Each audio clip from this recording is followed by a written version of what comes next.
안녕하세요. 한국어, 영어, 명언 채널입니다. 오늘은 탈무드의 이야기를 듣기로 하겠습니다. 마음을 여는 이야기. 사람이 고마워서 온종일 쓰레기를 주우며 살아가는 농마주의가 있었습니다. 어깨에 바구니를 메고 한 손에는 기다란 집게를 든 채 날마다 이 마을 저 마을 부지런히 뒤지고 다닙니다. 커다란 바구니에는 헌옷이며 찌그러진 깡통 깨진 유리병, 먹다 버린 빵 조각 따위가 수북이 담겨 있었습니다. 해가 지면 농마주인은 마을 변두리에 있는 움막으로 돌아와 바구니에 든 물건들을 와르르 쏟아냅니다. 그러고는 희미한 등불 아래 앉아 깨지고 망가진 물건들을 하나하나 어루만지기 시작합니다. 망가진 장난감을 고치고 찢어진 옷은 꿰매고 찌그러진 깡통은 망치로 두드려 펴서 다시 말끔하게 만들어 놓습니다. 날이 밝으면 농마 주인은 고친 물건들을 바구니에 가득 담아 들고 마을로 향합니다. 그리고 사람들이 오가는 길가의 물건들을 가지런히 진열해 놓고는 다시 쓰레기를 주우러 다닙니다. 진열된 물건들 앞에는 이런 팻말이 놓여 있습니다. 아직 할 일이 많은 물건들입니다. 필요한 분은 가져다 쓰세요. 길을 가던 사람들이 잠시 기웃거리다가 각자 필요한 물건을 하나 둘씩 가져갑니다. 고맙다는 표시로 빵이나 과일을 놔두고 가는 이들도 있습니다. 농마주인은 매일매일 이렇게 삽니다. 쓰레기장으로 실려가 영원히 사라질 물건들을 좀 더 살게 해주는 것이 농마주의가 하는 일이지요. 왜 이런 일을 하세요? 하루는 호기심 많은 젊은이 하나가 농마주의에게 물었습니다. 농마주의는 누가 먹다 버린 빵 조각을 새들에게 떼어주며 그냥 웃기만 했습니다. 젊은이가 다시 물었습니다. 그러자 농마주인은 빵 조각을 떼며 이렇게 되물었습니다. 이 세상 최초의 사람은 어떻게 살았을까? 옛 사람이라고는 자기 혼자밖에 없었던 그때 빵 하나를 얻기 위해서 그는 얼마만큼 일을 해야 했을까? 글쎄요. 우선 땅부터 일구어야 했겠지. 그리고 씨앗을 뿌리고 물을 주었을 거야. 곡식이 자라면 혼자서 다 거두어 들인 다음 햇볕에 잘 말리고 하나하나 빻아서 가루를 만들었겠지. 그 가루로 반죽을 만들고 불에 구워 간신히 빵 하나를 얻을 수 있었을 걸세. 이렇게 빵을 얻기까지 도대체 몇 가지 일해야 했을까? 아무튼 그 수많은 과정을 혼자서 다 해내야만 비로소 빵 한 조각을 먹을 수 있었을 걸세. 젊은이는 농마주의가 들고 있는 빵을 물끄러미 바라보았습니다. 농마주의는 돌처럼 딱딱하게 굳은 빵을 잘게 부수어 새들에게 던져주었습니다. 하지만 지금은 누구나 손쉽게 빵을 먹을 수 있지. 빵집에 가서 사기만 하면 되니까. 이게 다 사람들의 덕분일세.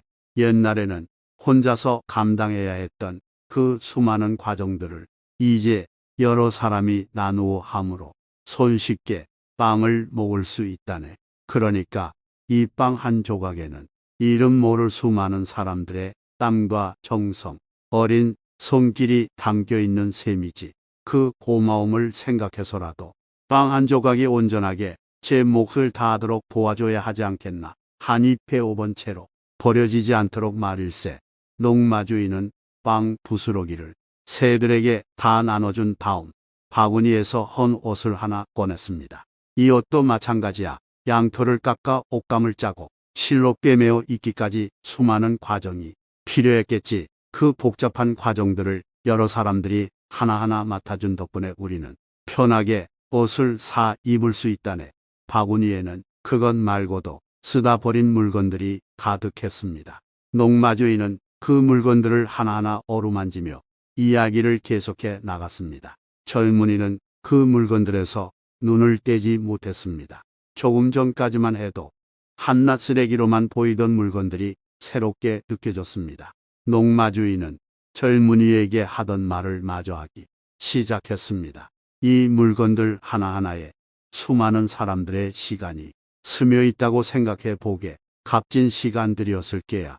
그 시간들 덕분에 우리가 꿈꾸고 누리는 시간들이 더 많아진 게지 고맙지 않은가. 빵 한 조각을 먹을 때도, 헌 옷을 입을 때도 나는 사람이 고맙다네. 사람이 고마워서 이 물건들이 자기 몫의 쓰임새를 다 할 수 있게 도와주고 싶은 거라네. 젊은이는 농마주의 곁에 앉아 버려진 물건들을 매만지며 긴 시간을 보냈습니다. 이 세상에서 가장 아름다운 인사. 옛날 한 랍비가 있었습니다. 랍비는 오랜 시간 책을 보며 깨달음을 얻기 위해 노력하였습니다. 그러나 그것의 한계를 느끼기 시작했습니다. 아무래도 안 되겠구나. 책 속에 빠져 있을 것이 아니라 이 세상을 직접 돌아다니면서 세상과 부딪히며 깨달음을 구해야겠다. 그렇게 랍비는 자신의 수양을 위해서 세상 이곳저곳을 여행하고 있었습니다.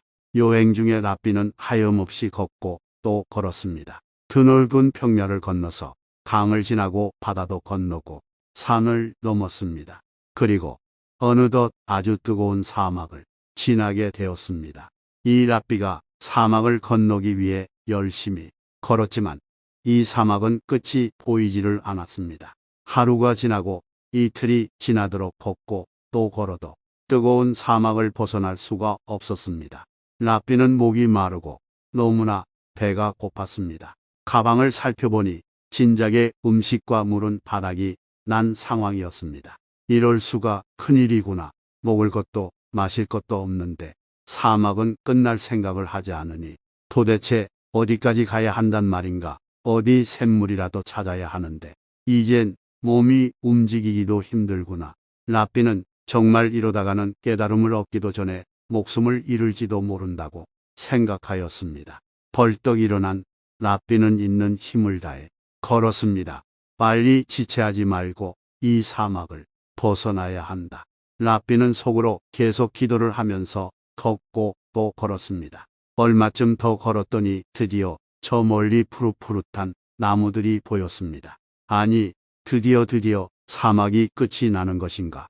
랍비는 전 먹던 힘을 다해서 달렸습니다. 세상에 하느님 감사합니다.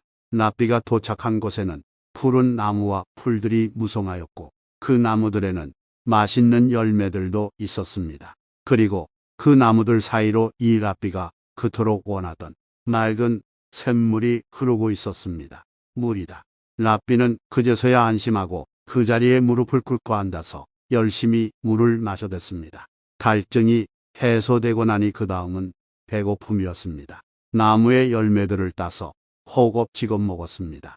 이럴 수가. 세상 그 어떤 물보다 시원하고 세상 그 어떤 열매보다 달고 맛있구나.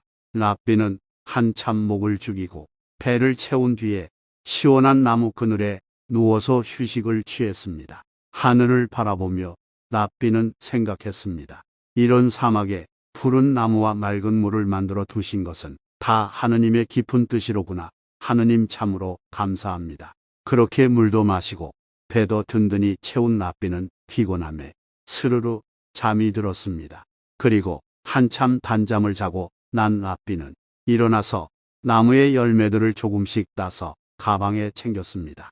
그리고 샘물을 텅 비어있는 물병에 쪼르르 가득 채웠습니다.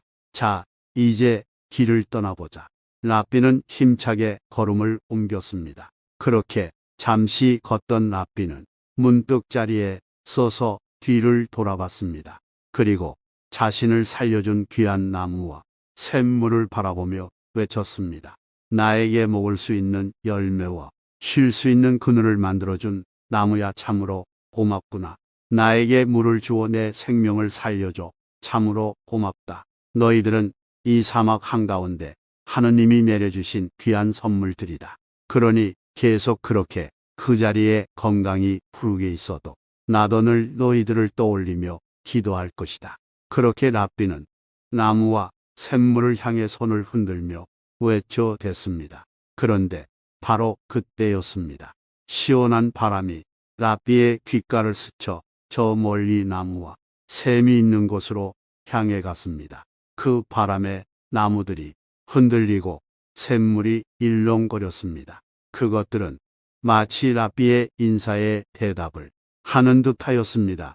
랍비는 그들의 인사를 받고 다시 뒤로 돌아서서 힘차게 걸으며 생각했습니다. 그래, 나 또한 다른 사람들에게 마치 사막 속에서 저 나무와 샘물과 같은 존재가 되어야 할 것이다. 그것이 바로 나의 사명이다. 라삐는 그렇게 한 가지 큰 깨달음을 얻을 수 있게 되었습니다. 도둑맞은 돈 가방을 찾는 법. 지방의 큰 손이라 불리는 상인이 예루살렘에 물건을 사러 왔습니다. 사고 싶은 물건이 많았는지 물건 살 돈을 가방 2개에 가득 담아왔는데 은하로 300냥이나 되었습니다. 그런데 은하 300냥을 들고 다니자니 여간 불편한 것이 아니었습니다. 이 무거운 가방을 들고 다니다가는 물건을 제대로 구경할 수가 없겠는걸. 상인은 한참을 고민한 끝에 은화 가방을 잠시 땅에 묻어두기로 했습니다. 걷다 보니 조용한 공터가 나왔습니다. 여긴 사람들이 잘 다니지 않으니까 안전할 거야. 그는 한밤중에 몰래 가서 은하 가방을 땅속 깊숙이 묻었습니다. 그가 하는 일을 지켜보는 사람이 있다는 사실을 까맣게 모른 채 말입니다. 다음 날 상인은 가방이 무사한지 확인하기 위해 공터로 갔습니다. 그런데 돈 가방은 감쪽같이 사라졌습니다. 상인은 놀라서 입이 벌어졌습니다. 도대체 어떻게 된 거지? 어제 가방을 묻을 때 분명히 아무도 없었는데. 그는 애써 마음을 진정시키고 주변을 살펴보았습니다. 조금 떨어진 곳에 밤에는 보지 못했던 집 한 채가 있는 것을 발견했습니다. 가까이 다가가니 벽에 구멍이 뚫려 있는 것도 보였습니다. 만약 사람이 집 안에 있었다면 충분히 구멍으로 자신을 관찰할 수 있었습니다. 이 집에 사는 사람이 한 짓이 분명해 깨를 내어서 돌려받아야 하겠어. 상인은 이리저리 머리를 써보다가 일단 문을 두드려 보기로 했습니다. 잠시 후 노인이 문을 열고 나왔습니다. 그는 직감적으로 노인이 범인이라는 확신이 들었습니다. 그는 노인에게 능청스럽게 하소연을 했습니다. 제게 고민이 있는데 혼자 해결하려 하니 머리가 아파 못 견디겠습니다. 저를 좀 도와주실 수 있을까요? 현명하신 어르신의 지혜가 필요합니다. 당황한 노인은 얼떨결에 상인을 집 안으로 들여보내 주었습니다. 저는 먼 곳에서 온 상인입니다. 예루살렘의 시장에서 물건을 사려고 은하를 잔뜩 가져왔지요. 어제는 은하 300냥이 든 가방을 몰래 어디에 묻어두기도 했습니다만 한 가지 고민이 생겼습니다. 노인은 시치미를 떼고 상인에게 물었습니다. 무슨 고민이요? 은하에 무슨 일이 생겼소? 상인이 대답했습니다. 아닙니다. 은하는 잘 있을 겁니다. 아무도 모르는 곳에 묻어두었거든요. 그러고 나서도 제게는 은하 900냥이 든 가방이 남아 있습니다. 이걸 제가 아는 친구에게 맡기는 것이 좋을지 아니면 어제 묻어둔 가방과 같은 곳에 묻는 것이 좋을지 아무리 고민을 해도 알 수가 없어서 말입니다. 어르신, 은하를 안전하게 지키려면 저는 어떻게 해야 할까요? 노인은 침을 한번 꿀꺽 삼키고 말했습니다. 아, 돈이 많은 것도 참 고민이겠소. 내가 당신이라면 사람을 믿느니 그냥 전에 가방을 묻어두었던 곳에 은하 가방을 묻어두겠소. 그게 더 안전하지 않겠소? 상인이 대답했습니다. 그렇겠지요. 저도 사람에게 맡기는 것보다는 땅에 묵는 것이 안전할 것이라고 생각했어요. 감사합니다. 오늘은 늦었으니 내일이나 일을 좀 해야겠네요. 감사합니다. 상인은 노인에게 감사의 표시를 하고 집 밖으로 나왔습니다. 그러고는 숨어서 노인의 행동을 지켜보았습니다. 그가 예상한 대로 노인은 상인이 떠나고 날이 어두워지자 은하 가방을 가지고 나와 땅에 묻었습니다. 상인은 잠시 후 그 자리로 가서 자신의 은하 가방을 되찾을 수 있었습니다. 여러분이 상인이라면 은하 가방을 되찾기 위해 어떤 방법을 썼을까요? 삼형제와 마법의 사과. 왕에게 하나뿐인 딸이 있었다. 그런데 그녀가 무서운 병에 걸려 사경을 헤매게 되었다. 영약을 먹지 않으면 살아날 가망이 없다는 의사의 진단이 내려졌다. 그러자 왕은 딸의 병을 낫게 하는 사람을 사위로 삼고 자기 다음 왕으로 세우겠다고 포고령을 내렸다. 왕궁에서 멀리 떨어진 변방에 3형제가 살고 있었다.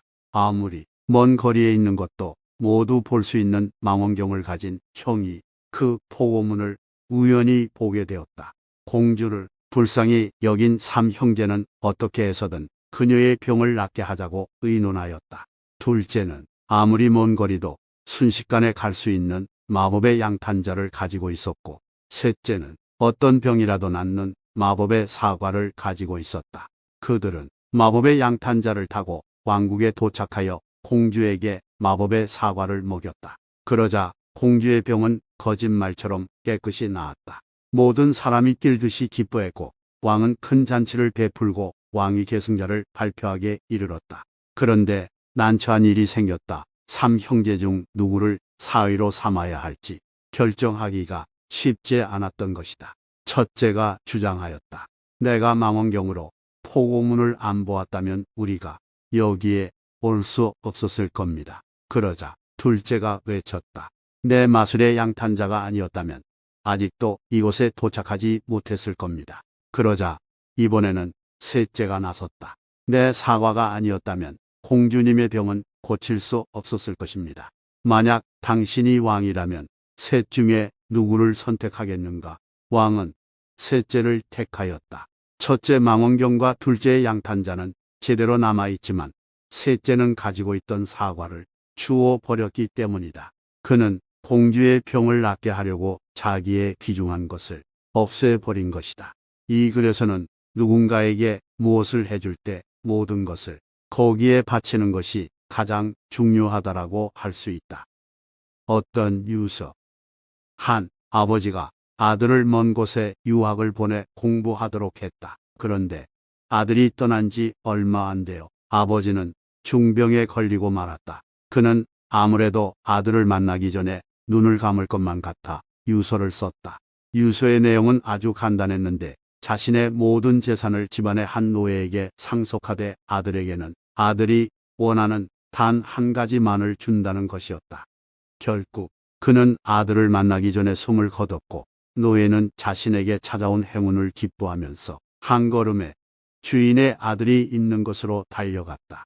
노예는 아들에게 아버지의 죽음을 알리고 나서 유서를 내밀었다.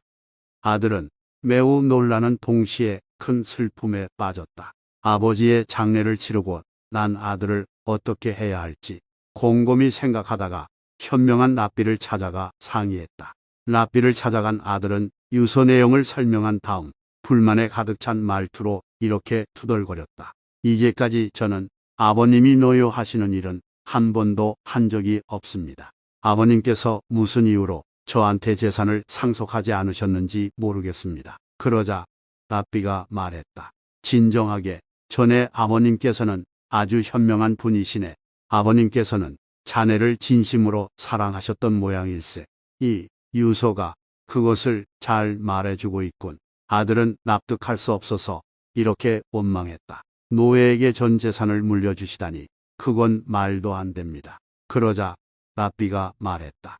아버님께서는 진정 원하신 바가 무엇이었는가를 잘 생각해 본다면 아버님께서 자네에게 남기신 것이 무엇인지를 곧 알아챌 수 있을 걸세. 아버님께서는 본인이 죽고 나면 노예가 모든 재산을 되돌릴지도 모른다고 생각하셨던 걸세.